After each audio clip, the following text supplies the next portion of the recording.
Rolex. There's one word that if you ask anyone on the street which luxury watch is the most famous in the world, they'll say without thinking, Rolex. And that's exactly where the story gets interesting.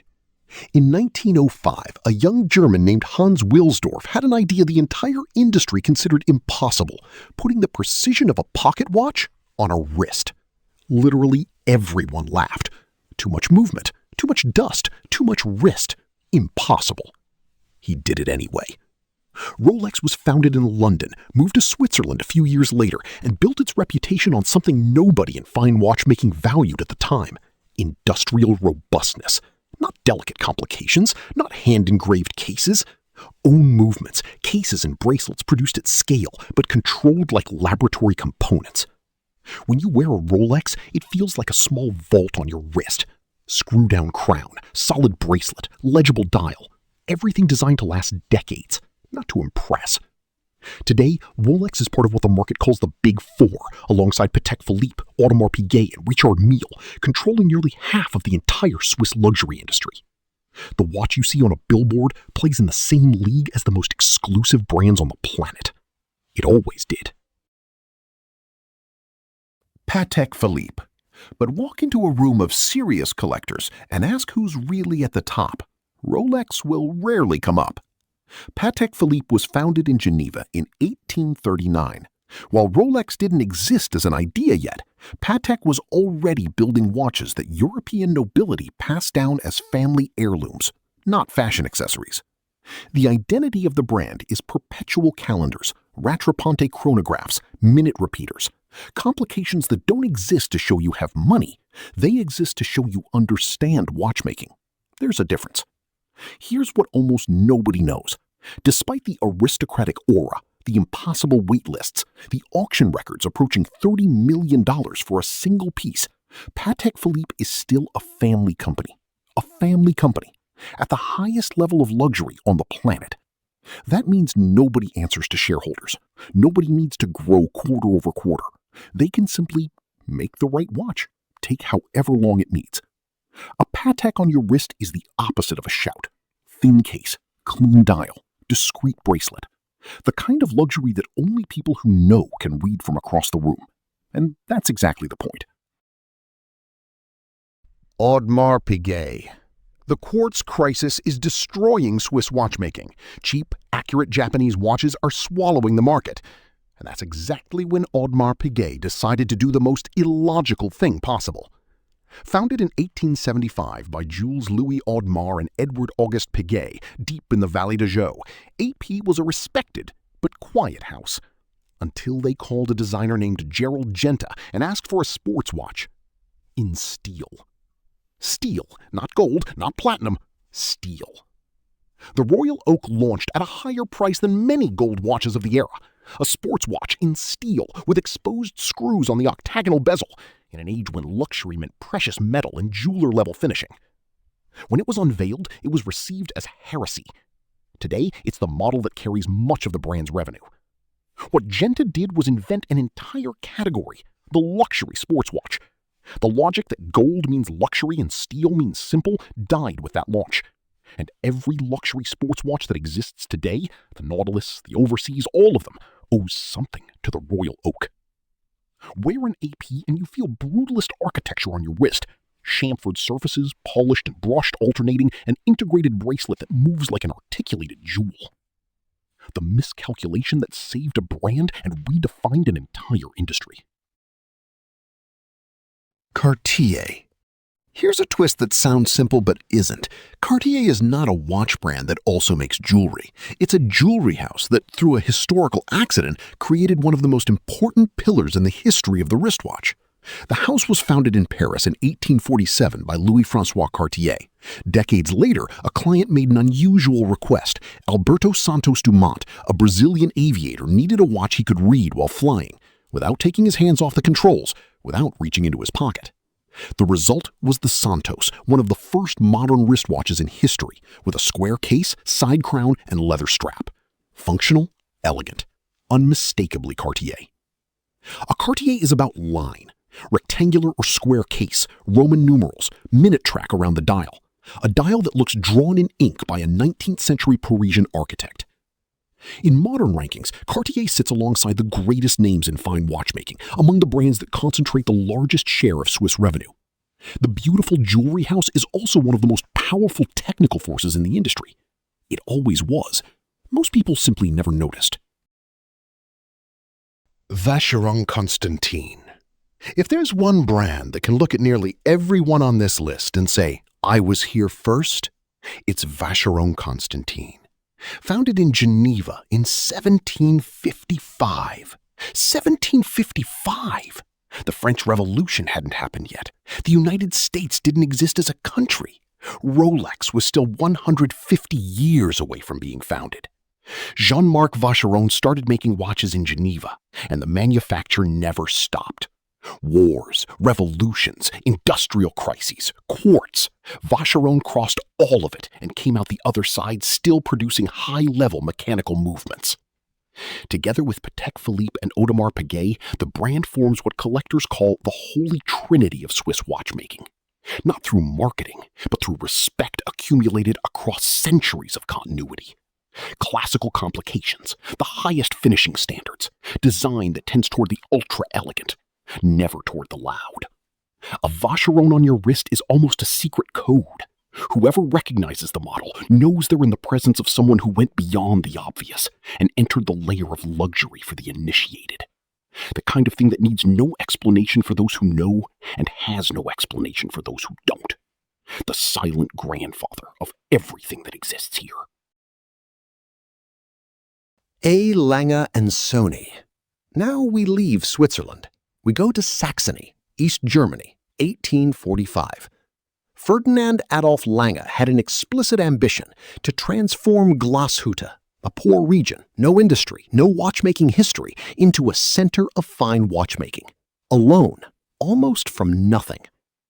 The identity of Lange Söhne is nearly unmistakable. Three-quarter plates, bridges sculpted and engraved by hand, blued screws, fine regulators, and one detail that summarizes the philosophy of the house. Every watch is assembled twice. Once as a rehearsal, once as the final version. But here's the part that sounds like fiction. After World War II, the factories in Glashütte were nationalized by East Germany. The brand simply disappeared. For decades, Lange Söhne did not exist. Until 1990, when Walter Lange, grandson of the founder, resurrected the brand, exactly 145 years after the original founding. A Lange looks like a historical pocket watch compressed onto a wrist. Clean dial, solid case in gold or platinum, and on the back, a movement that looks like German mechanical sculpture.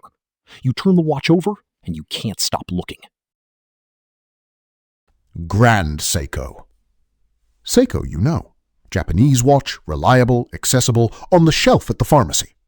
What almost nobody knows is that there's a secret layer above all of that. Grand Seiko was created with one specific mission: to prove that Japan could compete with the finest Swiss manufacturers in precision and finishing. Not just compete, surpass. The heart of the brand's identity lies in two obsessions. The first, Zaratsu polishing, a technique that creates perfectly flat surfaces with distortion-free reflections, making the case look sculpted from solid mercury. The second, dials inspired by Japanese landscapes. The snowflake, a dial that reproduces the texture of freshly fallen snow on an open field. The birch dial, inspired by birch tree bark. The blue forest, inspired by the reflection of a forest in a frozen lake. There are serious people, more than a few, who will tell you that looking purely at case and dial finishing, Grand Seiko delivers more than many Swiss watches at the same price, just without the right logo in the Instagram photo.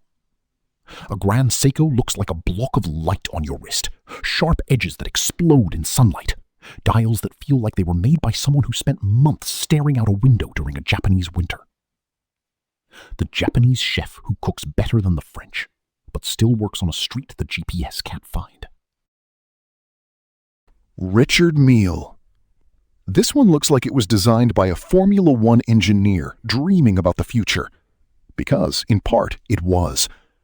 Richard Mille was founded in 2001, less than 25 years of existence. 20-something years. While Vacheron has been operating for 270 years, Richard Mille has barely completed one generation, and it's already cited alongside the most powerful forces in the global luxury market. The logic of the brand is a space engineering laboratory applied to the wrist. TPT carbon cases, titanium, advanced ceramics, skeletonized movements where you can see every gear turning, ultralight tourbillons engineered to withstand the impact of extreme sports.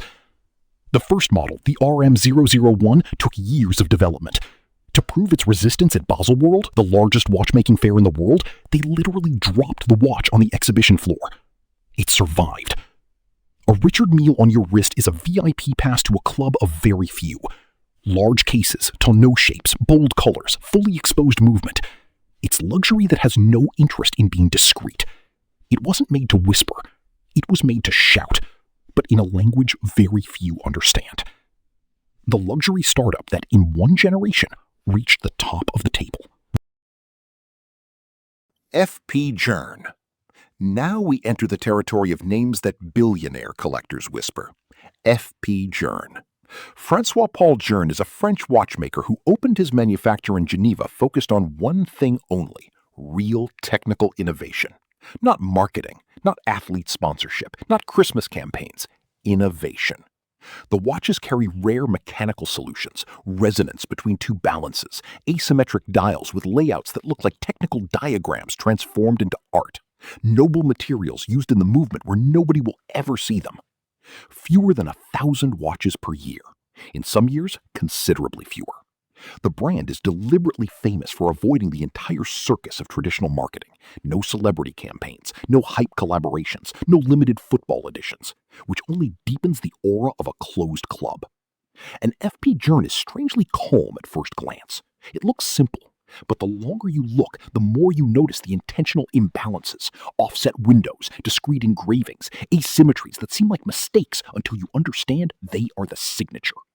Francois-Paul Journe doesn't make watches. He makes a few slow films that change the genre and refuses to make a blockbuster. Greubel Forsey. There's a point in watchmaking where you stop asking how much does it cost and start asking, is this even real? Greubel Forsey is that point. Founded in 2004 by Robert Greubel and Stephen Forsey in Switzerland with one completely specific mission: to push the tourbillon, a complication created in the 19th century to compensate for the effects of gravity on pocket watch movements, to the absolute limit of what can be done by hand. Engineering terrorism is the right expression. Multiple tourbillons in some models, some on 4 simultaneous axes, 3-dimensional movement architecture fully exposed, finishing that looks like it belongs in a contemporary art museum. A few hundred watches per year. A few hundred. In many years, fewer than many brands sell in a single steel reference over a single weekend. Many models naturally reach 6 figures. Some exceed 1 million, not as exceptions, as the normal result of what is being made. Looking inside a Greubel Forsey is like looking into a living laboratory. Inclined bridges, wheels turning at improbable angles, real depth inside the case that makes other watches look flat. Contemporary art with hands. MB&F. And then we arrive at the point where an honest question becomes necessary. How far can a watch go and still be a watch? MB&F, Maximilian Büsser and Friends, was founded in Switzerland with a premise that sounds more like a manifesto than a business plan. Not to make watches, to make 3-dimensional horological machines. The horological machines are mechanical movements transformed into sculptures. Cases that look like spaceships, mechanized animals, futuristic vehicles. Hours displayed in sapphire domes, rotating discs, unconventional windows. The HM11, one of the most radical models, has a flying tourbillon, hour and minute indication, power reserve and temperature, all inside a grade 5 titanium case, limited to 25 pieces per version. And to wind some of these machines, you rotate the case itself, literally, as if you were activating a science fiction device. An MB&F on your wrist is a miniature science fiction film strapped to your arm. Sapphire crystals at multiple angles, exposed components in layers, dimensions that escape completely from what anyone would expect of any watch, dress, sport, anything. We started with a young German in 1905 who simply wanted to put precision on a wrist. We crossed Parisian jewelry workshops, quartz crises, wars, nationalized factories, Japanese winters, Formula One, and we arrived here, at an object that rotates on itself to function and looks like it came from another solar system. This is what the luxury watch is in 2026. From the Rolex that everyone recognizes to the machine that nobody can explain.